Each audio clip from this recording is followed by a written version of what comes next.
হয়েছে যে আমরা বল খেলতেছিলাম ভাই আমরা চিনিও না ওদেরকে ওরাদের সাথে বলছি আমাদের তার সাথে একটা ম্যাচ খেলেন ওরা বলছে যে খেলো আমরা খেলতেছিলাম একটা বল মারছে বলটা মারছে মাঠ থেকে আন্টিটা ছিল ওটা মাঠের থেকে আরও 20 মিটার দূরে ওখানে গিয়ে বলটা বসছে বলটা নিয়ে যাচ্ছিল তখন আন্টিটা বলছে যে বলটা স্যার একটা গিয়ে বসছে আন্টি বলটা দিয়ে দেন বলটা নিচে বলটা পড়ে গেছে আন্টি বলছে যে মানে গায়ে হাত দিছে এরকম একদূর বলবো যাবো যে আর কিছু না হ্যাঁ খেলার জন্য অনুমতি দেয় না এটা আমাদের ভুল আন্টিরও দোষ নাই বল করছে বল ধরতেছে না আর টাকা দিয়ে মানে এই ফগwa টাকা দিয়ে আর ফোন দিতে আর বেলা ধরে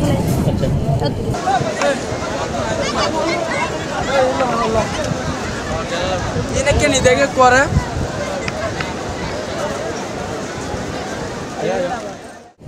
বল করছে মত আর বলবে এর ফোন দিতে করে হাতে বল না লাগে বল ধরে আর বল কালা না হয় এরা আর টাকা দিবে লাগে তার ফোন দিতে তাও তাই মাথা খারাপ হবে গিয়া করে নতুন কি বলো মারছে আপনাকে ওই আন্টির গায়ে হাত দিছি হাত আসলে দিনে আন্টি একটু ভুল বুঝছে যে কি কেন হাত দিছিলেন আপনার হাত দিই নাই বল হাত দিছে যে বলে বলটা যখন আন্টি নিয়ে চলে আসছিল বল হাত দিছে যে বলে আন্টি ভুল বুঝছে